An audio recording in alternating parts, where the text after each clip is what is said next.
Quels sont les 4 premiers signes du burn-out? On en parle tout de suite dans cette vidéo.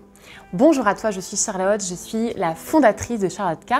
J'aide et j'accompagne au quotidien des infirmières et des infirmiers à évoluer au sein de leur métier ou à se reconvertir après donc IDE. On parle ici d'évolution de carrière, on parle aussi de bien-être, on parle de développement personnel et c'est ce qu'on va voir tout de suite justement avec ce sujet du burn-out qui est un sujet qui me tient beaucoup à cœur, qui concerne malheureusement beaucoup d'entre nous. Donc même si c'est un sujet qui n'est pas forcément, qui n'est pas du tout même rigolo, on va quand même en parler aujourd'hui. Si ce n'est pas encore fait, je t'invite à t'abonner à ma chaîne puisque tous les matins, je te publie une nouvelle vidéo où on parle justement mieux-être en tant qu'infirmière, on parle aussi d'évolution de carrière possible avec notre diplôme d'IDE. Donc si ce n'est pas fait, je t'invite vraiment à cliquer sur le bouton rouge qui est en dessous et je t'invite également, si ce n'est pas encore fait, à cliquer dans ma description puisque je t'offre un guide gratuit pour t'aider à y voir plus clair dans ta carrière professionnelle et à faire le point sur où tu en es et à poser également des actions pour aller vers ta situation idéale, vers ton job de rêve. Donc aujourd'hui, on va parler du sujet du burn-out puisque ça me tient beaucoup à cœur, puisqu'il y a beaucoup d'infirmières, d'infirmiers qui nous contactent en disant qu'ils sont épuisés, qu'ils sont en burn-out. Donc du coup, je vais partager aujourd'hui les 4 premiers signes, des premiers signes, parce que peut-être qu'il y en a d'autres, évidemment, mais ces 4 signes qui sont vraiment majeurs et qu'on a du mal à voir. Et j'ai vraiment envie que les personnes qui ont ces signes-là, un petit signal qui s'allume, parce qu'il ne faut pas attendre d'être au bout du bout, parce que plus on attend et plus c'est difficile après de remonter la pente. Donc on va parler aujourd'hui des 4 signes. S'il y a d'autres signes qui sont apparus pour toi, je t'invite vraiment à les mettre en commentaire pour que l'on puisse s'informer mutuellement des signes qui peuvent arriver pour être plus alerté sur justement ce qui peut nous arriver en tant que soignant quand on est en burn-out. Donc le premier signe que j'ai envie de te partager, c'est l'épuisement. L'épuisement, c'est quelque chose en fait qui, parfois on se dit mais ouais c'est normal, je suis épuisée, en même temps infirmière c'est difficile, mais en fait non, c'est pas normal. On peut être fatigué, ça peut arriver parce qu'on est fatigué, on se réveille tôt, parce que c'est l'hiver, parce que on a un bébé qui fait passer nuit, parce qu'on est sorti ce week-end, on peut être fatigué, mais l'épuisement, c'est quelque chose qui est différent de la fatigue. Épuisement, si on cherche un peu la définition, ça va vraiment être le moment où on va puiser dans nos réserves. Et en fait, quand on puise dans nos réserves, c'est mauvais, parce qu'une fois qu'on n'a plus de réserves, il n'y a plus rien. Donc, de la fatigue, c'est ok, parce que la fatigue après, on prend des vitamines, on dort un bon coup, etc. Mais l'épuisement, et je pense que tu arrives facilement, là en l'entendant, à voir la différence, à sentir la différence, c'est vraiment quand on sent que là c'est en train de venir nous chercher bien profond et qu'on est en train de puiser dans nos réserves d'énergie. Donc le premier signe, l'épuisement. Si vraiment tu sens que là t'es pas juste fatigué, c'est pas de la fatigue passagère, c'est même pas de la fatigue chronique, c'est vraiment un épuisement et tu sens que tu es en train de puiser dans tes ressources, premier signal d'alarme, c'est pas normal, c'est quelque chose qui ne va pas. Deuxième signe que j'ai envie de te partager, c'est la douleur, les douleurs. C'est un deuxième signe, un petit signal d'alarme que ton corps t'envoie pour te dire « Oula, attention, là, c'est pas normal, il y a un souci ». La douleur, ça peut être des douleurs un peu partout. Ça peut être, souvent c'est des maux de dos, des maux au niveau des cervicales, au niveau des épaules. Ça peut être même des tendinites au niveau des membres supérieurs. Ça peut être aussi des douleurs aux genoux. Il peut y avoir plusieurs, évidemment, types de douleurs.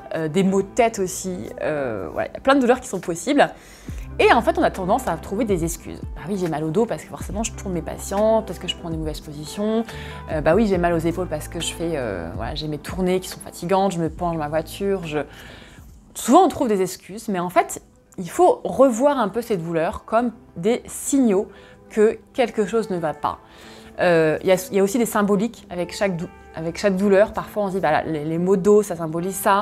Les maux sur les membres supérieurs, ça symbolise ça, etc. Donc, peut-être que ça peut être intéressant de creuser un petit peu et à partir du moment où tu as des douleurs qui s'installent de manière chronique, là il faut faire vraiment attention. Si tu as par exemple mal au dos, parce que voilà, ça arrive parfois qu'on ait poussé le chariot et qu'on on est un peu forcé en sortant de l'ascenseur et que ça s'est mal passé, bon c'est ok, on a mal au dos, ça dure une semaine et après normalement ça passe. Mais si tu sens que tu as des douleurs là qui s'installent depuis des semaines, depuis des mois, ce n'est pas normal. Si tu as été voir déjà l'ostéo, que tu as pris des traitements naturels, des traitements anti-inflammatoires, que tu as été voir un kiné et que ça ne s'arrange pas, et bien peut-être que le problème vient non pas de la posture que tu as dans tes soins, mais d'autres choses. Et c'est là où en fait la douleur, c'est un symptôme du burn-out, des douleurs qui s'installent, des douleurs chroniques qui s'installent. C'est le corps qui t'envoie des signaux d'alarme pour te dire attention, attention, attention. Troisième, maintenant, signe que j'ai envie de te partager, donc le troisième signe, c'est le sommeil. Au niveau du sommeil, c'est un signe qui est important, que le corps nous envoie. Si tu as un mauvais sommeil, peut-être que ça veut dire que tu es encore une fois en épuisement professionnel, peut-être que le burn-out n'est pas loin, peut-être que même tu es en plein dedans. Évidemment, encore une fois, il faut faire attention et faire le distinguo avec, par exemple, si tu travailles de nuit et que forcément tu n'as pas un bon sommeil, ou si tu es une jeune maman, ou si tu as toujours eu un sommeil un peu pourri avec des insomnies, etc. Mais voilà, souvent le burn-out, quand il y a un problème de sommeil, c'est quelque chose qui s'est installé et qu'on a du mal à s'endormir, qu'on dort mal, qu'on se réveille 3-4 fois. Et bien si tu as ça, c'est un symptôme que tu es en burn-out et ce n'est pas normal. Il ne faut pas que tu restes avec ça. Évidemment, on verra dans une prochaine vidéo comment faire après quand tu as des symptômes, comment justement soigner ça et comment éviter que ça revienne. Mais déjà, prendre conscience, si tu as un ou plusieurs des symptômes que je suis en train de citer, que ce n'est pas normal. C'est pas normal d'avoir un sommeil qui est haché parce qu'on pense au boulot. C'est pas normal de mettre 2 heures à s'endormir parce qu'on a les boules d'aller au boulot demain. C'est pas normal de se réveiller 2 heures avant son réveil avec des yeux comme ça en disant « Oh punaise, je vais au boulot, j'ai pas envie pour mes collègues, j'ai peur de faire une erreur ». Ce n'est pas normal et c'est qu'il y a un épuisement qui soit est en train d'arriver, soit est déjà bien installé. Quatrième signe que j'ai envie de te partager par rapport justement au burn-out, quatrième signe qui montre que le burn-out n'est pas loin ou qu'il a déjà pointé le bout de son nez, c'est la boule au ventre. La boule au ventre, vous êtes beaucoup à me dire que vous l'avez eu. Si tu sens que tu as une boule au ventre en allant au travail, quand tu penses au boulot et que tu es en repos, la veille de reprendre le boulot, ce n'est pas normal. C'est pas normal d'avoir une boule au ventre pour aller au travail. C'est pas normal d'avoir une boule au ventre depuis des jours, des semaines, des mois. On banalise ça beaucoup trop en disant bah oui, c'est un travail difficile, oui, c'est normal d'avoir du stress, mais non, c'est pas normal d'avoir une boule au ventre. Et si ton corps te fait ça, te fait sentir ça, c'est qu'il t'envoie encore une fois un signal. Quand tu vas au travail, tu devrais te sentir bien en fait, tu devrais être reposé, tu devrais avoir ton corps qui est ok avec ce que tu fais et si tu as des signaux comme ça de ton corps, c'est qu'il y a quelque chose qui ne va pas. Donc voilà, très souvent on peut aussi mélanger avec le perso en disant bah oui mais niveau perso ça va pas non plus, donc comment faire le distinguo? Tout est un petit peu lié, on va pas se mentir. Et en fait, quand on prend le temps de réfléchir, on arrive quand même à voir d'où vient le problème. Et quand on a une boule au ventre, qu'est-ce qui crée cette boule au ventre? Qu'est-ce qui fait que c'est tout tordu à ce niveau-là? C'est qu'il y a un stress qui est quelque part. Et ce stress chronique, c'est pas normal qu'il soit présent. Et il faut du coup passer évidemment... passer à l'action par rapport à ça, donc voilà, par rapport aux solutions, parfois c'est juste de se mettre en arrêt en fait, tout simplement de faire une pause et de prendre conscience que plus tu vas attendre, plus tu vas laisser tout ça s'installer et plus ça va être difficile après de remonter la pente. Ça, je me permets d'insister là-dessus parce que j'ai eu tellement de retours d'infirmières qui ont attendu. Je sais que c'est tellement difficile de s'arrêter parce qu'on voit que notre service est en galère, on a du mal à le faire, on a du mal à aller chez le médecin, on culpabilise, mais vraiment crois-moi, plus tu vas attendre et plus ce sera difficile après de t'en remettre.